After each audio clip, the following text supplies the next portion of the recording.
Oi, gente, e aí, como é que vocês estão? Estamos aqui com mais um podcast Entre Corpo e Mente, para a gente falar um pouquinho mais sobre o nosso corpo, a nossa mente e quais as ferramentas que nós podemos utilizar para melhorar a nossa saúde como um todo.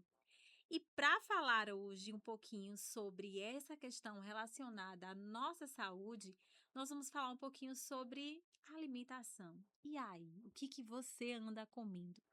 Por que nós vamos falar um pouquinho mais sobre isso?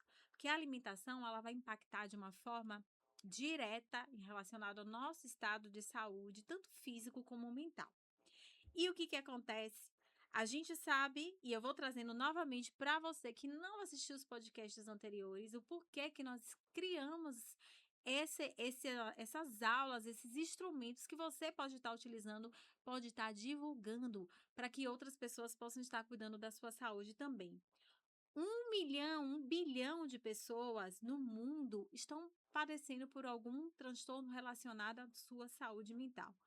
Uma em cada 6 crianças, um em cada 2 idosos, uma em cada 10 pessoas toma algum antidepressivo. Uma em cada 10 crianças vem fazendo uso de Ritalina.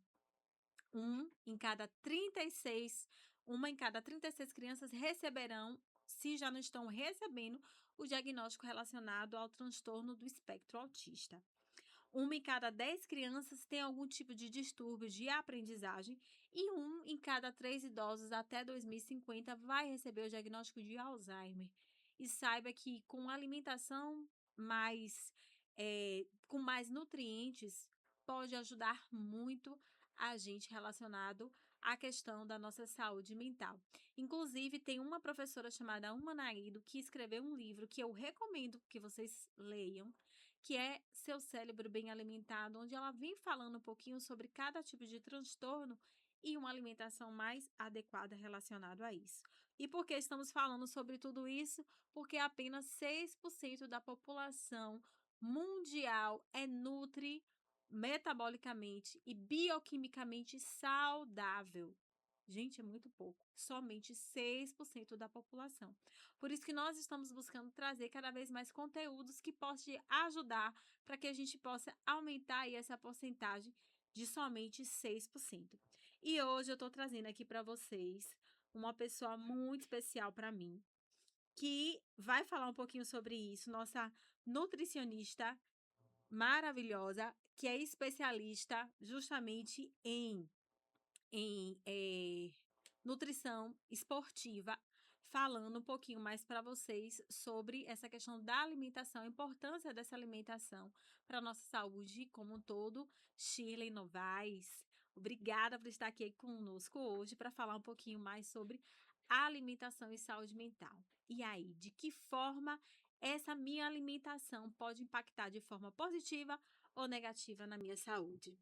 Obrigada, Bela. É um prazer estar aqui junto com você, né, compartilhando desse assunto que é tão importante hoje em dia, no mundo que a gente vive, né, acelerado, que exige cada vez mais de nós. Às vezes nós acabamos esquecendo nesse âmbito aí da alimentação, a gente acaba se abandonando um pouquinho e a gente vai entender, né, como a gente pode contribuir para a nossa saúde mental através da nossa alimentação. E eu queria começar falando um pouquinho sobre o combustível, né. Eu sempre trago essa analogia no meu consultório para os pacientes, que eu explico de adulto a criança. O nosso corpo, o nosso organismo é como se fosse um carro. Se você coloca no seu carro um combustível que seja de qualidade, ele não vai dar problema. Agora, se você coloca um combustível que seja de menor qualidade, com o tempo os problemas vão aparecendo, né? E isso acontece também na nossa saúde. Se a gente tem uma alimentação de qualidade, rica em nutrientes, em fibras, a nossa saúde, ela vai ser melhor. Agora, se a Uhum. gente os alimentos que a gente está consumindo não são de tanta qualidade assim, ultraprocessados, ricos em açúcares, em sua maioria, então o que que acontece? Com o tempo, o nosso corpo, ele vai pedir a conta. Ele vai aparecer sintomas, sinais, né, quadros clínicos mais complicados, porque a gente deixou lá atrás de prestar atenção na nossa alimentação, no que a gente estava ingerindo. Porque, assim, alimentar é diferente de nutrir. Exatamente. No alimentar, a gente pode comer qualquer coisa, a fome vai passar. Mas não vai ter a nutrição adequada, né, então, às vezes, os pais eles têm, principalmente com criança, né, muito aquela questão: "Ah, mas meu filho come bem, é bem alimentado, mas será que ele está sendo nutrido, né, com o que realmente o corpo dele precisa para se desenvolver?". E eu queria explicar um pouquinho, eu quero começar com a frase do professor Murilo Pereira, que eu gosto muito, e ele fala: "Descasque mais e desembale menos". É uma frase simples, mas que carrega muito significado. Hoje a gente tem cada vez mais essa questão, né, do mais fácil, do que a gente acha ali na Do prateleira do instantâneo. mercado, do instantâneo, e às vezes a gente não para observar o que a gente está consumindo, olhar os rótulos. E eu queria explicar um pouquinho, né, sobre essa questão, do qual é a diferença do alimento in natura para o alimento processado e ultraprocessado. O alimento in natura, por exemplo, eu vou dar um exemplo aqui do abacaxi. O abacaxi, ele é o alimento in natura. A partir do momento que a gente pega uma lata, que vai ter ali o abacaxi em caldas, ele já é um alimento processado, ele já passou por um processo ali dentro da indústria. E o que vem a ser, né, o alimento ultraprocessado? Ele é o alimento que passou por mais processos ainda e ele foi adicionado de aditivos químicos, de corantes, de estabilizantes, inúmeras coisas que não vão fazer bem para a nossa saúde, né. Os embutidos também a gente pode colocar aqui, né, como um alimento ultraprocessado, alguns exemplos, né. Refrigerantes, biscoitos recheados, salgadinhos, embutidos. Você estava falando no outro podcast sobre a questão do miojo. Um exemplo do miojo, que é um alimento Macarrão instantâneo, que a ultraprocessado. gente não fala mais É, aqui, o macarrão mas é instantâneo. isso mesmo, macarrão O que que instantâneo. acontece? Ele vem aquele temperozinho e dentro daquele tempero, além do sódio, ele tem o glutamato monossódico, que a gente sabe que vai influenciar também na questão cerebral, né.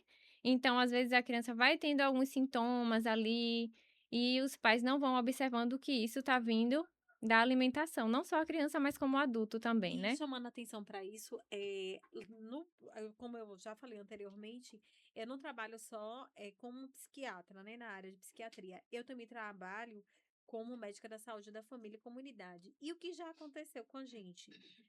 A gente tem que fazer a semana da alimentação da criança, né, alimentação do bebê. E nas palestras, a gente orientando muitas vezes a isso, e a gente percebeu que tinha mãe dando miojo para criança de 6 meses. Introdução alimentar já com macarrão instantâneo com glutamato, e aí depois, muitas vezes, começa a interferir e a gente tem aí agora esse boom de crianças atípicas, né? E assim, eh a gente aprende a se alimentar, não é uma habilidade que a gente nasce. Comer é uma habilidade adquirida. E muitas vezes isso vem da onde? Da nossa casa, dos nossos pais, da forma com que a gente aprendeu a comer e A como a lidar com gente a aprendeu, comida. né. Exato. Então, se esse tipo de alimento ele é oferecido à criança desde o início, o que que vai acontecer? Existe uma tendência de cada vez mais essa criança ter o risco, né, de problemas de saúde, de obesidade, por conta dessas questões. Aprendeu lá atrás e vai levar isso para o resto da vida. Então, uma boa introdução alimentar hoje, né, feita da maneira correta, com o profissional ali acompanhando, é essencial, né. Eu queria que você falasse um pouquinho para mim sobre. Tem mãe que chega, meu filho tem seletividade alimentar. Até que ponto é seletividade alimentar ou fiz a introdução dessas comidas que você acabou de falar, né? De ultraprocessado de forma muito precoce. Aí eu queria que você me falasse um pouquinho sobre aí como a gente fazer essa diferença, né? E o que eu posso fazer para auxiliar tanto em uma como na outra. Uhum. Pronto, primeiro é a questão de que se eu ofereço um alimento àquela criança a primeira vez, ela rejeita. Às vezes os pais já têm, ele não gosta, ele tem seletividade porque ele experimentou aquele alimento e ele não gostou. Uma única Uma vez. única vez, mas na verdade a criança ela precisa ser exposta a esse alimento várias vezes, de diversas formas, texturas diferentes, para a gente poder entender. Então, se essa criança ela tem um repertório, você percebe ali que ela tem um repertório alimentar um pouco menor, aí já começa a acender um Esse alerta. alerta. E aí, Uhum. com isso, é feito o acompanhamento com o profissional vai aplicar questionários, vai saber da rotina para poder identificar se realmente é uma seletividade alimentar ou é só por conta do costume mesmo. Porque, por exemplo, a criança, ela come por experiência.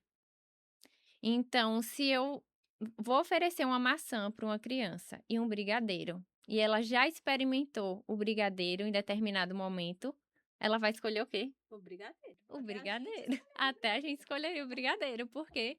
Porque ela vai comer por experiência. Ela vai se sentir bem quando ela comer aquele tipo de alimento que é mais palatável, que é mais gorduroso. Então a gente precisa ter esse cuidado. E a questão da seletividade, inclusive, precisa, né, ter esse acompanhamento profissional e é algo que precisa ser trabalhado aos poucos. Talvez essa criança precise de uma terapia alimentar para poder ir Uhum. trabalhando esses alimentos, né, de diversas formas, porque existe a escala do comer. São vários passos até a criança chegar ao momento do comer. Então, ela vai primeiro ser exposta àquele alimento, porque tem criança que ela não consegue tolerar aquele alimento perto dela. Tem criança, por exemplo, principalmente, crianças atípicas. As crianças atípicas, elas têm uma maior probabilidade de desenvolver a seletividade alimentar. Não significa que só crianças atípicas ou que toda criança atípica vai ter a seletividade. Mas o que acontece? Ela tem essa maior propensão ali de ter essa Predisposição. seletividade, essa predisposição. Uhum.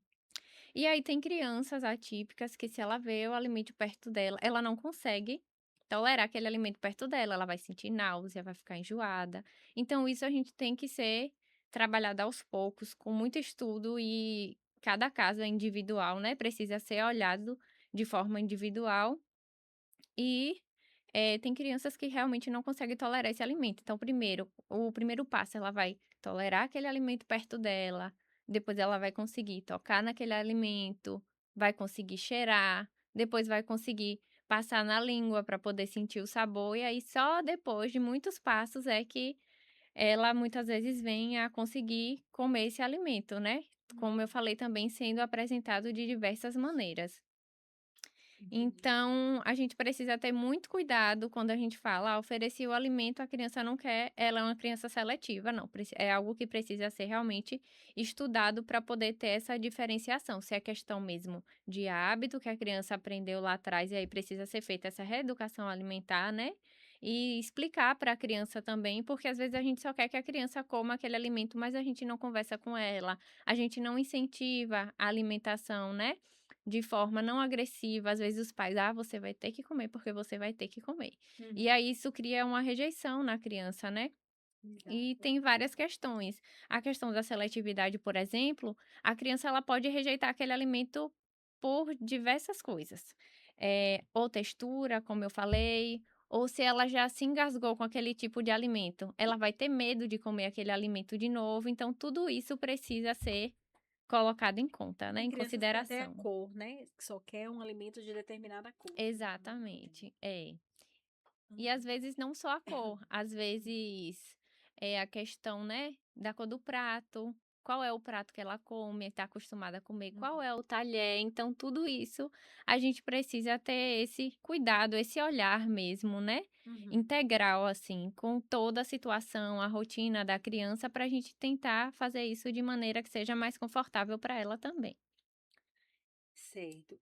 Você acha que os alimentos podem levar as pessoas a desenvolverem sintomas depressivos, ansiosos? Sim, com certeza. Pode piorar os sintomas, inclusive também, sintomas de TDAH, crianças atípicas, os sintomas eles vão piorar a maneira com que essas crianças vão sendo expostas a Uhum. esse tipo de alimento, como eu estava explicando, dos alimentos ultraprocessados, né? Porque a gente sabe que ali tem aditivos químicos, tem corantes, que vão agir diretamente no cérebro e vão causar piora desses transtornos, também como a questão da falta de nutrientes, né. Se essa criança estiver desnutrida ali, o organismo dela não vai responder, ou esse adulto, né, que a Uhum. gente pode falar também do adulto, a mesma questão, precisa ser avaliada todas essas deficiências nutricionais e ser feita uma melhora, né, nessa alimentação aí. Exato. Inclusive, a gente precisa orientar os pais em relação à alimentação de uma forma bem precisa, porque às vezes a criança tá ali agitada. Ah, meu filho é muito agitado, meu filho não para e tal. E aí uma vez eu me deparei com uma situação, a criança tinha menos de 2 anos e a mãe dava café, café preto para a criança. Você dá o que para ela comer? Porque eu amo perguntar tudo isso, né? Você come que horas, dorme que horas, cocô, xixi, tá tudo normal? A gente Sim. perguntar sobre essas outras questões também, porque o corpo da gente é um todo, né? E aí essa mãe dava café para essa criança. Eu, mas por que você dá café preto pra... Ah, não sei. Ela nem sabia o que que dava, mas dava. E aí sempre chegava aquela criança que não parava realmente dentro do posto. Eu falei, não, a partir de hoje, de manhã, você vai começar a dar vitamina. Pegue frutas, bata para poder dar para ele, para fazer ali a composição alimentar dele. Vá diminuindo isso, diminua açúcar, porque pelo que eu estava vendo, até os 2 anos, o ideal é zero açúcar, né? Não dá realmente açúcar para essa criança consumir. Chega um aperto no coração quando eu vi agora a Páscoa, um monte de criança com ovo de Páscoa já na mão. Eu, meu Deus do céu, né? Porque eu vi que você evitar açúcar até os 2 anos, diminui até 60% a probabilidade dessa criança ter hipertensão diabética, ter dislipidemia, etc. Então, a importância da alimentação, né, como um todo. E aí, depois que ela fez essa modificação, a gente viu que a criança começou a ficar, ela, não, agora realmente ele tá mais tranquilo. Então, a importância dessa relação. Então, assim como tem alimentos, como Sim. você falou, né, que podem piorar, quais seriam os alimentos que melhoram a questão da saúde mental, da gente como um todo, né? Uhum, pronto. Primeiro eu vou começar, né, explicando sobre, e para a gente seguir aí essa linha de raciocínio, que a gente vinha falando dos ultraprocessados, né, e seus malefícios. Tem muitos malefícios que a gente pode colocar em pauta e analisar também. Questão de diabetes tipo 2, a incidência aumenta, pode aumentar, hipertensão, de doenças cardiovasculares também, até a depressão e a ansiedade. E também, a questão do câncer coloretal, né, que o alto consumo de alimentos ultraprocessados pode favorecer também o aparecimento dessa doença, como a gente viu aí há um tempo atrás, que foi uma doença que acometeu a cantora Preta Gil, né. Ficou Então mais bem divulgada depois infelizmente, do exatamente. falecimento dela. Isso, e aí o que que acontece? Esse tipo de alimento vai agir no intestino.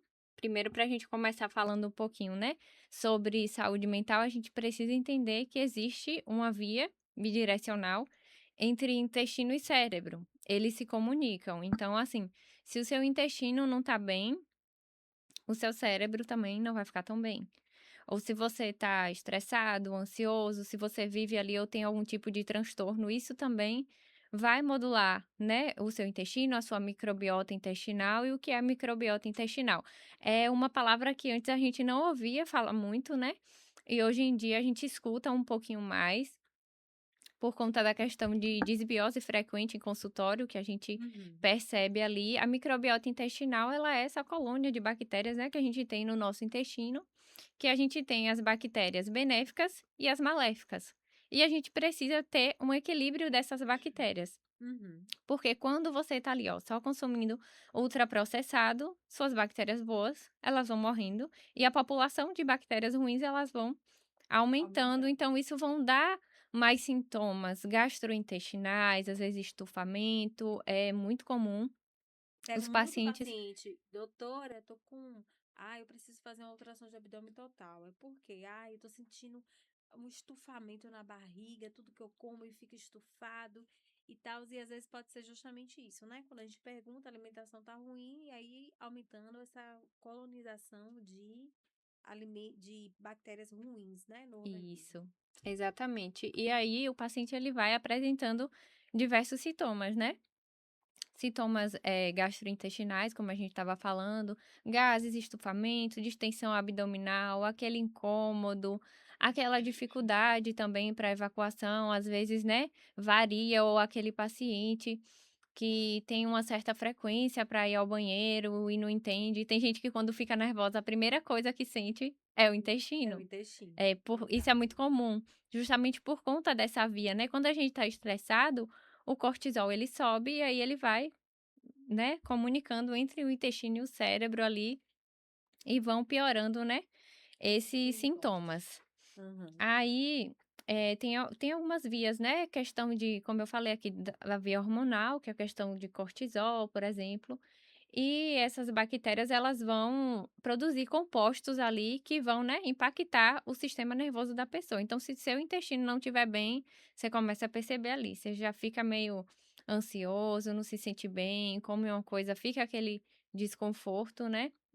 Então é Exatamente. algo que precisa ser reparado, né, para esse intestino não ficar permeável, precisa ser cuidado, tratado, é feito um tratamento também Uhum. individual para cada tipo de paciente. A gente precisa entender quais são os alimentos também que às vezes mesmo o alimento sendo saudável, ele vai estar causando algum tipo de sintoma naquele paciente, então precisa ser feita toda essa análise para poder a gente tratar isso, né. Uhum. E aí voltando, né, o que que a gente faz para poder melhorar essa microbiota, né, intestinal? Para o que que a gente faz para alimentar essas bactérias do bem? Com alimento de verdade. Como eu falei no início, descascar mais e desembalar menos. A partir do momento que a gente começa a pegar o alimento realmente que vem ali da terra, o mais natural, a nossa saúde ela começa a A melhorar. gente tem que se aproximar mais das coisas originais, né. Então, Exatamente. assim, é justamente isso, muitas vezes: "Ó, tem vitamina N". Qual é a vitamina N? Natureza, vai se expor um pouco à natureza, vai tomar um pouco de sol, né. Como você acabou de falar também, a questão da alimentação, que às vezes me assusta quando eu vou fazer feira, que vem um carrinho para uma parte do consumo e vem outro carrinho só com esses tipos de alimentação, né, bastante biscoito recheado, suco de caixinha e etcétera, para nutrir essas crianças. De manhã cedo, às vezes, eu costumo brigar muito com os pacientes, às vezes, no posto, porque chega de manhã cedo, aí a mãe fala: "Ai, que eu tô vendo que a imunidade do meu filho não tá bem, aí eu trouxe pra senhora avaliar", e quando eu olho, de manhã cedo, essa criança já tá comendo o quê? Salgadinho e ou refrigerante ou suquinho de caixinha. Eu: "Mas mãe, por que não trouxe uma fruta?", né. Então, assim, a importância da gente ver ter a noção dessa alimentação mais saudável, trazer isso mais para dentro de casa e começar desde cedo para essas crianças já irem vendo o que é, porque assim é muito, eu vejo muitas vezes pacientes com paladares infantis até hoje só querem comer aquilo que é hiperpalatável. Não busca comer aquilo que é saudável, porque o gosto é diferente. Quando E é o você mais com fácil, né. e é o mais fácil. É muito mais fácil eu pegar por exemplo, quando eu vou sair com meu filho, eu saio cheio de marmitinha. Sou a mãe marmiteira. Faço danone de inhame, ou de beterraba com batata doce, eu boto alguma fruta, é frutinha picada, é isso. Porque e isso é mais difícil, é mais fácil eu pegar alguns biscoitinhos, botar ali dentro e É. levar. Mas e isso, o quanto vai estar interferindo na saúde depois do meu filho? Essa tal dessa imunidade dessas crianças hoje que vive gripando, como diz a mãe. Não, vive gripando. Ele vive gripando, né? Esse impacto relacionado a isso. Então, quais seria hoje assim, os alimentos mais prejudiciais para a saúde? Os mais prejudiciais mesmo são, como eu falei, os ultraprocessados, né, ricos Uhum. em açúcares, em corantes, estabilizantes. A gente não tem muito hábito aqui, as pessoas não têm muito hábito de ler rótulos, É, que é algo muito importante. muito importante Então, mesmo. chegou ali no mercado, vai comprar alguma coisa, dá uma olhadinha no rótulo atrás, nos ingredientes. Geralmente, né, o ingrediente que vem primeiro ali, ele tá em maior quantidade. Eu Uhum. gosto de dar o exemplo sempre do suco de caixinha, aqueles sucos de caixinha. Dá uma lida para você ver. O tanto de A açúcar fruta que tem quase lá. não Não aparece. existe. Às vezes tem lá na frente já, né, por conta das Aromatizante. legislações, eles são obrigados a colocar, né, que aquele alimento é alto em açúcar, e Exato. às vezes você vai olhar, tem lá apenas aí eles ainda botam a frase assim: "Apenas 10% de fruta". Imagina aí. Exato, exatamente. Então, essa importância. Aí, engraçado que eu estava vendo há uns dias atrás o podcast de uma mulher e ela falando: a gente está vivendo uma geração de pais preguiçosos. Porque, para mim, aí às vezes as pessoas falam assim: ah, você não sabe que às vezes em casa tem empregado, tem babá, tem tudo. Eu tenho babá um período, mas eu é que deixo a alimentação da minha casa pronta. Então eu sei o que meu filho tá comendo, porque foi eu que fiz. Então, por quê? Porque às vezes eu prefiro acordar mais cedo e deixar tudo arrumadinho de com uma coisa que eu sei que ele vai comer, por mais que eu trabalhe todos os dias, o dia todo, né? Eu só não trabalho sábado e domingo. Mas ao contrário, eu trabalho porque eu sei essa importância. E às vezes o que eu vejo, quando chega, eu falo assim: mãe, você tá trabalhando? Não. E você tá dando o que pro seu filho comer? Porque só fica em casa, basicamente. E tem essa questão Então, comportamental também, exato. né? Então, se tiver assim, às vezes doendo o que eu tô falando, mas eu vejo muito isso Uhum. mesmo, que é uma geração do mais fácil, até para si é o mais fácil. Porque às vezes Sim. se eu tenho um tempo mais livre, vamos pegar essa criança, dar uma volta na praça com essa criança. Mas não, é todo mundo no celular, na frente da televisão, me comendo o que não deve. Uhum. Então, a importância da gente avaliar. Outra coisa também que eu queria que você falasse um pouquinho é a água. Gente, as pessoas não bebem água. Quantas vezes eu não pego paciente com filtração, assim, o ritmo de filtração glomerular baixíssimo. Inclusive, quando eu trabalhava no hospital, pacientes internados, aí o paciente estava internado, e aí, por estar internado, a gente aumentava a ingesta hídrica. Senão, esse paciente tem que se hidratar tantos copos de água durante tanto tempo para a gente ver. Sim. E aí, a gente pediu um novo exame e esse ritmo de filtração, que é você colocar o seu rim para funcionar, melhorar. E é importante dessa hidratação, tanto para o corpo como para a mente. Queria que você falasse um pouquinho Isso. sobre isso, a importância da água. Isso, boa parte, né, do nosso corpo é Exato. composto por água. Então a gente precisa de água.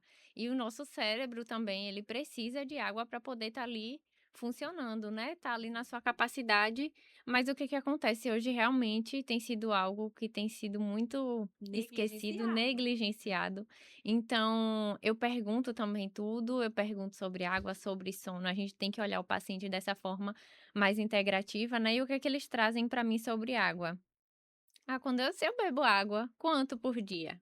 Não sabem a maior Às parte. vezes não sabe, às vezes ele fala: "Ah, quando eu sinto sede, eu bebo". E paciente que vira pra você e fala: "Ai, eu não gosto de água", É, e aí o que acontece? porque não tem gosto de nada, Quando o seu corpo ele vai sentir sede, ele já tá ali pedindo socorro, pedindo socorro. né. Então a gente Exatamente. precisa ter essa frequência, o corpo já tá ali pedindo socorro, aí às vezes: "Ah, eu tô com uma dor de cabeça", vai lá e toma uma medicação, um analgésico E e não não sabe que é a uma falta falta de de água. é uma às vezes, ó, se você estiver com dor de cabeça, bebe primeiro um copo de água, que muitas vezes vai começar a ajudar nesse estado dinâmico, que muitas vezes pode ser essa dor de cabeça pode ser relacionada a justamente isso, a falta de uma hidratação. Assim como fome, às vezes a gente come e não é fome, é sede. É Aí você verdade. vai lá e bebe água, a fome passa. Gente, cadê Isso. essa fome? Não era fome, você estava o quê? É, e Desidratado. aí se bebeu água, a fome continuou, então realmente Realmente era era fome. fome. Primeira coisa que eu faço também quando eu sinto fome, eu falei, principalmente se são horários atípicos. Geralmente, esse horário eu não tô com fome, aí deve ser a água. E aí, eu gosto de colocar um roteiro, por mais que eu vá medicar um paciente, tem um roteirozinho que eu sempre gosto de colocar sobre recomendações. E uma delas é justamente a hidratação. O ideal é que você tome pelo menos 6 copos de água por dia. Porque às vezes, quando a gente coloca 2 litros, a pessoa acha que é demais. Fala, meu Deus, é muita É, água, 2 litros, isso tudo. Principalmente quem não tem costume de beber água.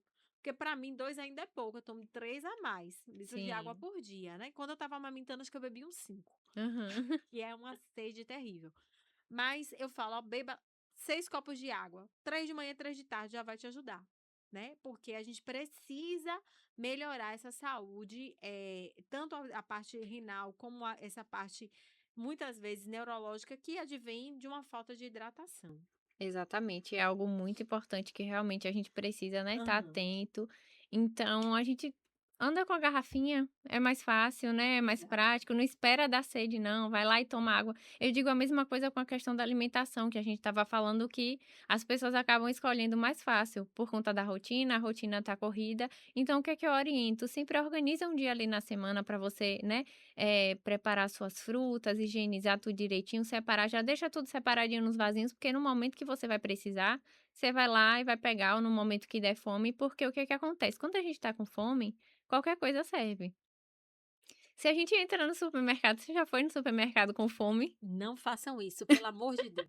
Jamais. Não façam isso, que é a Por primeira tudo que você vê para você tá ótimo, você quer comer. Aham. E a gente às vezes vai no mais palatável, né, Com pra poder certeza. matar essa fome, essa vontade que a Exato. gente tá ali, é o que vai ser É, prejudicial, né. Então, ir é. para o supermercado com Com fome fome, não dá, não, não senão as dá. Coma escolhas alguma coisa também antes. é.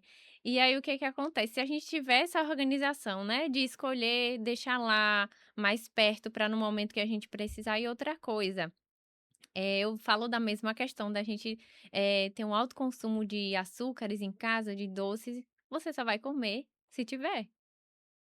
Se tiver a fruta ali, não tiver o doce, Exato. você Lá em vai casa comer a eu fruta. assim, eu nunca como não, eu como fora de casa. Entende? Então eu não Uhum, tenho esses alimentos dentro de casa, mas hoje me deu vontade de comer alguma coisa diferente que seja doce. Eu prefiro manter fora de casa, até porque meu marido, eu falo, ele é uma formiga ambulante. uhum. Se ele vê ali, às vezes eu vou procurar, eu não acho mais que ele já comeu. É, Então, assim, eu prefiro realmente deixar para sair. Vamos sair e comer alguma coisa diferente. Então, por exemplo, na Páscoa, tinha um tempo que eu não tomava sorvete. Saí, tomamos um sorvete. Mas para ter esses alimentos dentro de casa é sim. mais difícil, porque com certeza na hora da fome você vai pensar logo Vai nisso. exatamente. E às vezes a gente precisa ser um pouco mais É, radical, às vezes não só pela gente, né, mas exato. pelas outras pessoas que estão ali da nossa família, é um cuidado com todos que a Com gente tem todos. que ter, né. Porque Exatamente. realmente, se a gente percebe que um gosta mais daquele tipo de alimento tendo em casa, ele vai comer mais daquele alimento, então para a saúde dele não vai ser bom, né. Exato.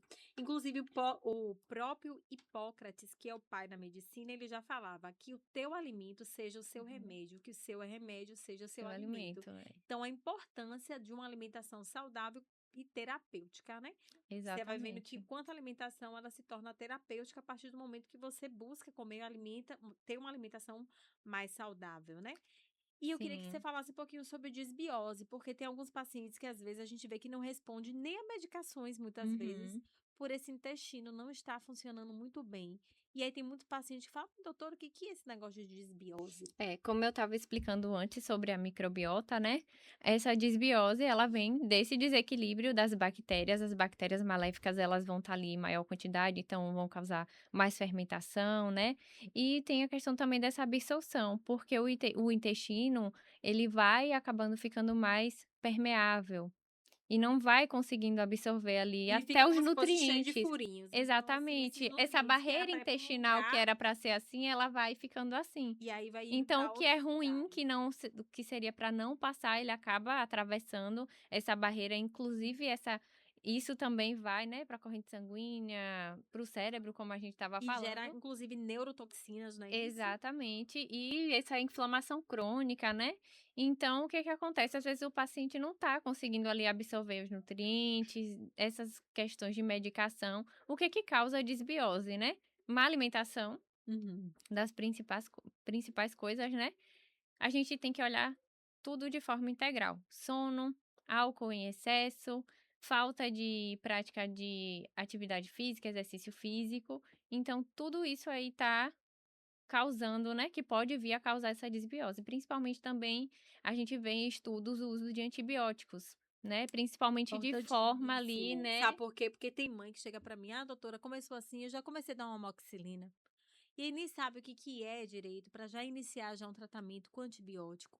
E o quanto ele mexe na microbiota intestinal da criança ou até mesmo na sua, que tá aí, que às vezes tudo acha que é amoxicilina, né? É verdade. Exato. E E aí a aí gente tratar. uhum, Então, se, por exemplo, o paciente, quando eu vejo que tem necessidade, eu sempre gosto de passar um probiótico junto. isso. Porque ali vai ter aquelas Vai bactérias ter essa boas que reparação. vai ajudar nesse processo enquanto ele trata. Exatamente, porque o antibiótico ali, ele não vai matar só o que é ruim, né? As bactérias boas do nosso intestino acabam Exatamente, morrendo morrendo também. também. Então, a gente precisa fazer essa reparação depois, né? Cuidar desse intestino realmente, para poder ele ficar de maneira saudável, absorver, né, todos os nutrientes e não Uhum. causar esses sintomas que a desbiose traz, né?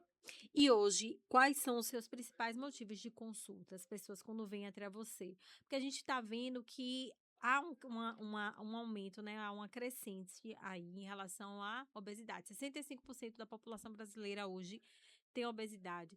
E algumas noções, assim, eu venho, avaliando muitos pacientes ansiosos que têm o quê? Compulsão alimentar, por exemplo. Isso. Então, assim, para você e hoje, inclusive, né, você como trabalha conosco lá na Angular, eu trouxe esse conceito de ter uma nutricionista também, por quê? Porque a gente vai vendo o quanto a alimentação tem toda essa importância para minha saúde mental também. Exatamente. E assim, Bela, o paciente que ele tá ali ansioso, ele não vai pensar na alimentação, se o que ele tá comendo tá fazendo bem no momento ali da crise, da ansiedade. Claro que ou ele não vai comer, ou ele vai comer exacerbadamente, né? E vai procurar por esse tipo de alimento que sejam mais palatáveis, porque esses alimentos, eles vão trazer aquela sensação de recompensa quando a gente A come. dopamina Quando a vai. gente come um chocolate, ó, a gente se sente, É. né, um alimento mais gorduroso, E quando a então gente come uma vez que não quer comer, ai, amanhã, meu Deus, eu vou comprar outro, é, né? é um vício, o É um organismo, vício. porque a gente fala muito, né, sobre outros tipos de vício, mas o vício mesmo, esse Alimentação. vício que porque ali a nossa questão química, né, do Uhum. organismo vai identificando. Então, se o corpo produziu esse hormônio que eu comi esse alimento, eu tô me sentindo bem, sabe, eu vou comer mais vezes. Mas às vezes tá ali, ó, fazendo mal, né, para o intestino, Naquele para momento dá aquela sensação de bem-estar, mas depois o quanto isso. não prejudica Uhum. o Então, é organismo. algo também que tem aparecido muito no consultório, e outra questão também, como você citou, a questão da obesidade. E assim, diria que 90% diabetes tipo 2 É o que mais te procura. é o que mais está aparecendo. E assim, às vezes a pessoa ela só vem em busca do tratamento depois que ela descobre que o médico chega ali e fala, né, que ela tá com diabetes, que ela precisa procurar o profissional. Então ela já chega naquela situação, e aí a gente tem que realmente trabalhar, né, com essa reeducação alimentar da pessoa, que foi algo que poderia até ser evitado, né, antes ali, com hábitos, porque, as pessoas têm muito essa questão: "Ah, eu tenho na minha família pessoas com diabetes, então eu vou desenvolver. Então a qualquer momento da minha vida é só questão de tempo, eu vou ter também". Uhum. E a gente sabe que a genética hoje ela não determina isso. O Exato. que vai determinar são os hábitos que eu tenho, é como eu me alimento, que Uhum. vai dizer se realmente eu vou ter ou não, porque às vezes a pessoa não tem, né. Exato. E então é isso, a maioria diabetes tipo 2 E tem ganhado esse diabetes, pódio gente, aí. não é você comer doce e beber água. Vocês já ouviram esse mito? Aham. Quando a gente era criança, as pessoas falavam assim, quando a gente comia um doce, a gente queria beber água. Não, senão vai dar diabetes. Não. Longe disso, longe disso. A hidratação é importantíssima também para pacientes que têm diabetes, porque Exatamente. a gente sabe, muitas vezes o paciente chega para mim no posto de saúde e aí eu falo logo, 3 copos de água antes de medir glicemia e ver pressão. Uhum. E quando eles fazem isso, já vai diminuindo a pressão, já que já Sim. estava às vezes um pouco mais alta, já vai abaixando um pouco mais. Tô dizendo que é só a água, mas ela Aham. ajuda também nessa questão desse processo. Então, a importância da gente se prevenir, né? A gente ter ferramentas de se prevenir, porque assim, como você falou, não é porque sua família teve que você também vai ter. Se você começar a desenvolver hábitos alimentares mais saudáveis, diminuir o consumo de carboidrato, né? Que é pão, bolo, Isso. biscoito, começar a fazer alguma atividade física, a importância da atividade física. Inclusive, a gente vai trazer um podcast só falando sobre a importância da atividade física. Então, a gente desenvolvendo esses hábitos para ir melhorando nossa saúde como um todo. Porque uma vez até meu marido falou, eu falei, gente, essa frase é muito pertinente. Ele disse: não é melhor você agora buscar comer de vez em quando, ter essa restrição, do que você sempre comer e um dia você nunca mais poder É, comer? exatamente. Né? Então, assim, a gente ter essa consciência da alimentação e saber que existem terapias que vão ajudar nisso, né? E tratamentos que ajudam nessa questão, porque eu pego muito paciente com compulsão alimentar. Hoje em dia é raro falar assim, não, eu quando tô assim ansioso, eu não quero comer, não. A maior parte é a compulsão, o nervosismo É. que vem que de alguma forma quer preencher aquilo dali e acaba fazendo uma alimentação incorreta e exacerbada. É, Sim. O que mais eu gostaria que você falasse? Eu queria que você olhasse ali para a câmera e desse uma orientação de precisão para pacientes hoje que estão precisando muito, em relação ao que você acabou de falar, né?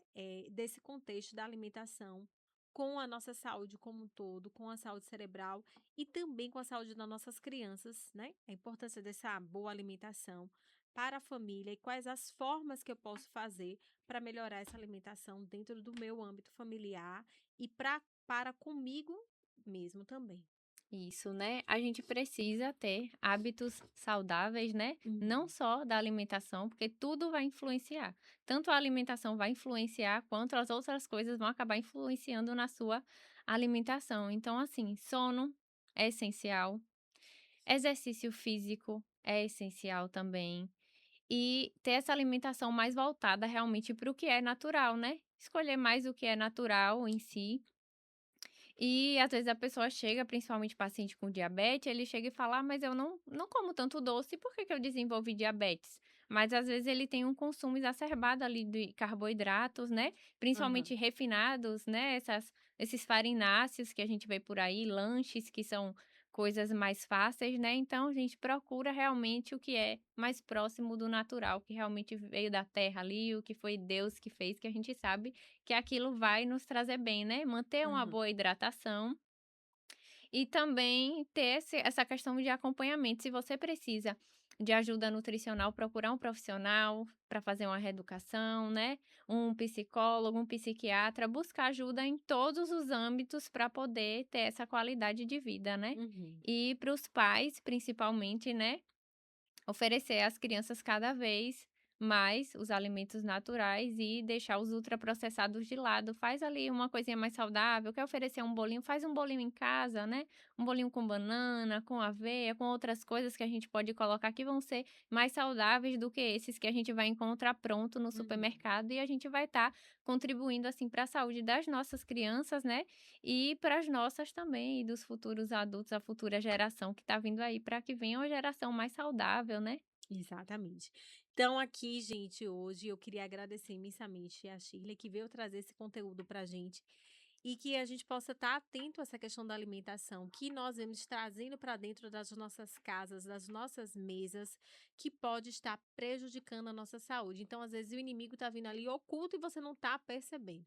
Então, vamos tentar buscar ter uma alimentação de mais qualidade, mais hidratação, diminuir o consumo de pães, bolos, essa Josefina, que o pessoal tanto come calabresa, presunto, por quê? Porque ela está, inclusive, não somente afetando a nossa saúde mental, como aumentando o número, que é o terceiro câncer que mais cresce, que é o câncer de colo retal.